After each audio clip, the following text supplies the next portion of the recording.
বন্ধুরা, আমি এখন ফ্রাইড রাইস তৈরি করছি, সেটা তোমাদের সাথে শেয়ার করব। সেটাই এখন দেখাবো কি করছি। দেখো, আমার ভাতটা হয়ে গেছে। হাঁড়িতে আমি ভাত অনেকক্ষণ আগেই করে রেখে দিয়েছি। এবার দেখো, আমি এতক্ষণ ধরে বিনস ভেজে নিয়েছি, গাজর ভেজে নিয়েছি, তারপরে ফুলকপি ছোটো ছোটো করে কেটে ভেজে নিয়েছি। আর মটরশুঁটিটা আমি একটুখানি ভাপ দিয়ে নিয়ে এবার আমি ভাজবো। তার কারণ হচ্ছে, ভাপ দেওয়ার কারণটাই হচ্ছে যে কাঁচা মটরশুঁটি যদি তেলের ওপর পড়ে তাহলে না বন্ধুরা খুব ফাটে। ওর জন্য আমি একটুখানি সেদ্ধ করে নিলাম।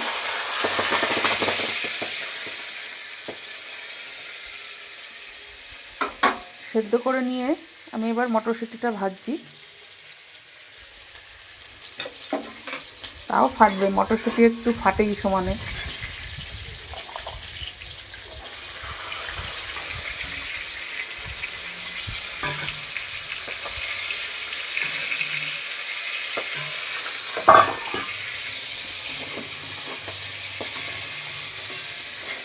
আচ্ছা, এর সঙ্গে আমি মটরশুঁটির সঙ্গে ক্যাপসিকামটা দিয়ে দিচ্ছি। ক্যাপসিকাম কুচি করে রেখেছিলাম, ক্যাপসিকামটা দিয়ে দিচ্ছি।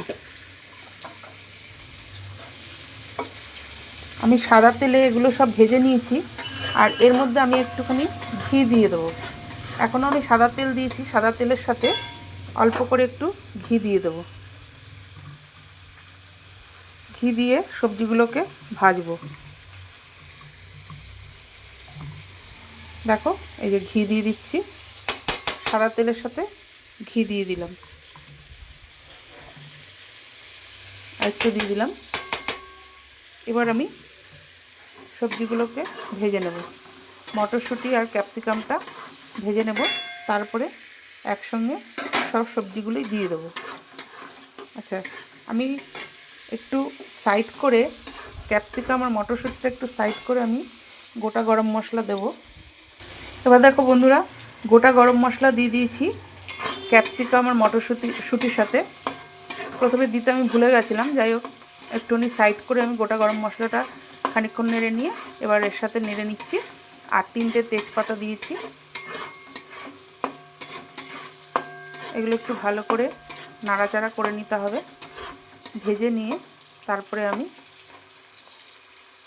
কাজু কিশমিশটা দেব। আগে এগুলো একটু ভাজা করে নিই।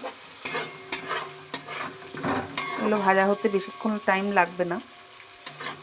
আমার মেন জিনিসগুলোই সব ভাজা হয়ে গেছে। যেগুলো একটু শক্ত জাতীয় জিনিস সেগুলো আমি আগে একটু ভেজে নিয়েছি, কেন ভিডিওটা তো অনেক বড় হয়ে যাবে। পুরো সব জিনিস ভাজা করা দেখানো তো সম্ভব না। ওর জন্য আমি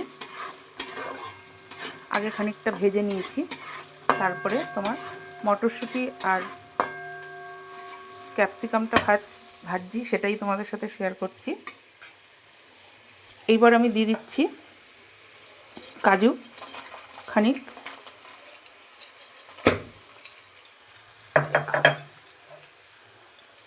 এবার দিয়ে দিচ্ছি কিশমিশ,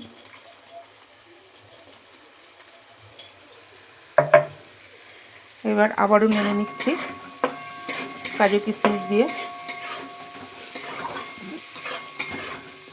এইবার আমি সব সবজিগুলো এর মধ্যে দিয়ে দিচ্ছি। সব সবজিগুলো দিয়ে দিলাম। এবার সব একসঙ্গে নেড়ে চেড়ে নেব। ফিরে আসছি পরবর্তী রান্নায়। দেখো, এগুলো আমার সব নাড়াচাড়া হয়ে গেছে। এবার আমি ভাত দিয়ে দিচ্ছি। ভাতগুলো দেখো বন্ধুরা, কি সুন্দর ঝরঝরে হয়েছে। ভাতগুলো অল্প অল্প করে দিয়ে দিচ্ছি।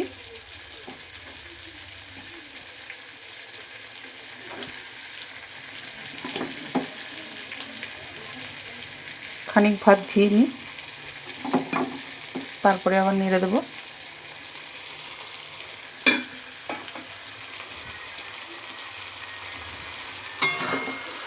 এবার আবার একটুখানি নেড়ে নিচ্ছি ভাতের সাথে।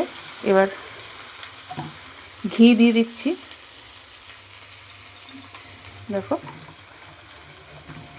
ঘি দিয়ে দিলাম।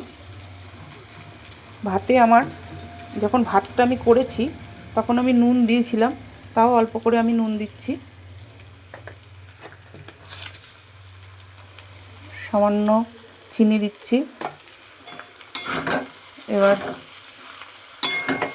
সব সবজিগুলোর সাথে ভাতটাকে নিয়ে নিচ্ছি। এবার আবারও দিয়ে দেবো ভাত,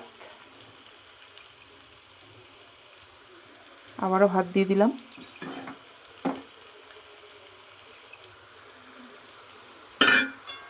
ভাত দিয়ে আবারও একটু নেড়ে নিলাম। গ্যাসটাকে আমি কমিয়ে দিয়েছি বন্ধুরা, দেখো হয়ে গেছে। আবার একটু ঘি দিয়ে দিচ্ছি।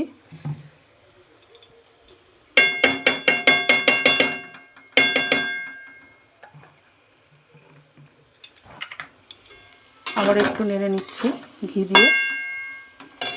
সামান্য একটু আবার নুন দিচ্ছি। নুনটা আমি অল্প অল্পই দিচ্ছি, কেন ভাত হওয়ার সময় নুনটা দিয়েছিলাম, ওর জন্য আমি অল্প করে নুন দিচ্ছি। ব্যাস হয়ে গেছে, আমার ফ্রাইড রাইস কমপ্লিট। আজ এই পর্যন্ত, কাল আবার নতুন কোনো ভিডিও নিয়ে হাজির হব। ততক্ষণে তোমরা সবাই সুস্থ থেকো, ভালো থেকো, সাবধানে থেকো। আমার আজকের ফ্রাইড রাইসটা তোমাদের কেমন লাগলো একটু লাইক কমেন্ট শেয়ার করে অবশ্যই কিন্তু বন্ধুরা পাশে থেকো। আজ তাহলে এই পর্যন্ত, আজকের মতো টাটা, বাই বাই।